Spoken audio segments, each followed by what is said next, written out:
Welcome to Tej education. अब आप MP plus की तैयारी को बेहतरीन करने के लिए हमारा ऐप जरूर डाउनलोड करें। ऐप का नाम है भाई तेज एग्जाम, जहां आपको मिलेगा daily Madhya Pradesh current affair, India का करंट अफेयर और विश्व करंट अफेयर, जो कि मध्य प्रदेश की परीक्षाओं के दृष्टिकोण से महत्वपूर्ण रहता है। साथ ही साथ यहाँ आपको पुराने पेपर्स के पीडीएफ मिल जाते हैं, मॉडल प्रश्न पत्र यहाँ पर आपको मिल जाते हैं, फ्री नोट्स और ई बुक्स आपको हम पीडीएफ के रूप में यहाँ आपको उपलब्ध करा देते हैं, और फ्री टॉपिक वाइज टेस्ट भी हम आपको उपलब्ध करा देते हैं, और टेस्ट सीरीज भी आपको कंप्लीटली फ्री यहाँ पर उपलब्ध कराई जा रही है। आज की क्लास का सबसे पहला प्रश्न है कि देश की पहली साइबर ट्रेजरी कहाँ पर स्थापित की गई। तो आप हमेशा याद रखिएगा कि देश की पहली साइबर ट्रेजरी मध्य प्रदेश में स्थापित की गई।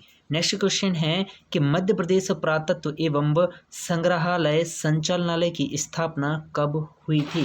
तो आप हमेशा याद रखें इसकी स्थापना वर्ष 1956 में हुई थी। और आपको ज्ञात होगा कि वर्ष 1956 में ही किसकी भाई, मध्य प्रदेश की स्थापना हुई थी वर्ष 1956 में ही। और आपको ये भी ज्ञात होगा कि वर्ष 1956 में ही मध्य प्रदेश उच्च न्यायालय जबलपुर की स्थापना हुई। उच्च न्यायालय जबलपुर की स्थापना भी 1956 में ही हुई थी। नेक्स्ट प्रश्न है कि ग्वालियर में स्थित गुजरी महल संग्रहालय की स्थापना किस वर्ष हुई थी। तो आप हमेशा याद रखें कि गुजरी महल संग्रहालय की स्थापना हुई वर्ष 1922 में।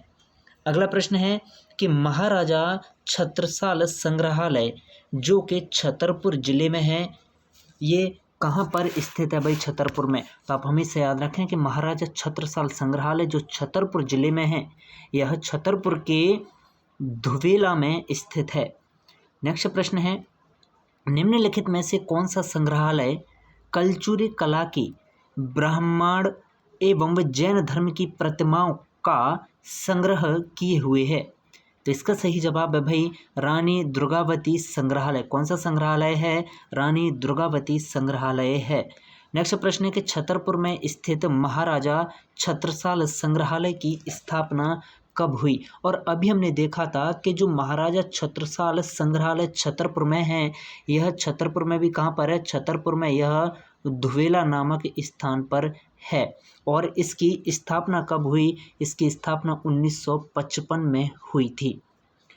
प्रश्न है कि रानी दुर्गावती संग्रहालय प्रदेश में कहाँ पर स्थित है। तो आप हमेशा याद रखें कि रानी दुर्गावती संग्रहालय मध्य प्रदेश के जबलपुर में मौजूद है। नेक्स्ट प्रश्न है कि वर्ष 2020 में कौन से शहर में स्थित नवाबी दौर की सदर मंजिल में म्यूजियम बनाया जाएगा। तो ये है भाई भोपाल में ये म्यूजियम बनाया जाएगा। नेक्स्ट प्रश्न है कि यशोधर्मन संग्रहालय प्रदेश के कौन से जिले में स्थित है भाई। तो आप हमें से याद रखें कि यशोधर्मन संग्रहालय जो है यह मंदसौर में स्थित है। और मंदसौर का प्राचीन नाम क्या था भाई, मंदसौर का प्राचीन नाम था दसपुर। मंदसौर कौन सी नदी के किनारे है, मंदसौर है भाई शिवना नदी के किनारे। कौन सी, शिवना नदी के किनारे। अगला प्रश्न है, निम्नलिखित में से किस संग्रहालय में 6वीं सदी ई से 14वीं सदी ई तक की प्रतिमाओं का संग्रह किया गया था। तो हमेशा याद रखें इसका सही जवाब है विकल्प ए, यशोधर्मन संग्रहालय।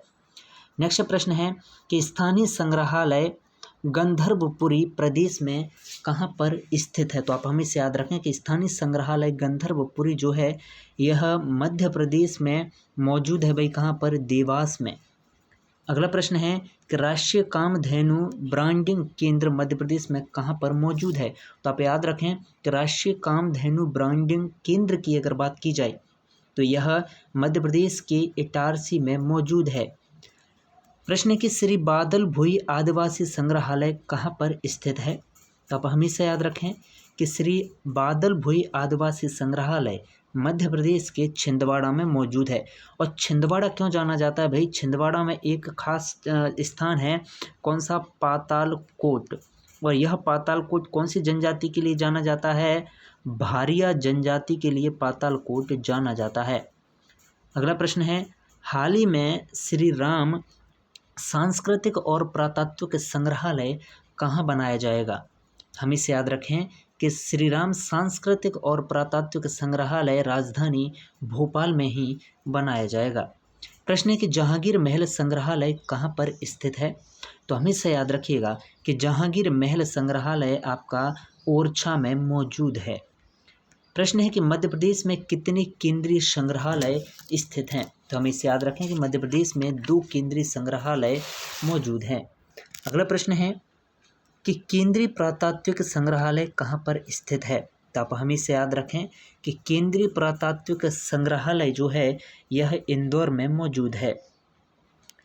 प्रश्न है कि किस वर्ष पुरातात्विक संग्रहालय इंदौर को केंद्रीय संग्रहालय का दर्जा दिया गया? तो केंद्रीय संग्रहालय का दर्जा पुरातात्विक संग्रहालय इंदौर को दिया गया था वर्ष 1931 में।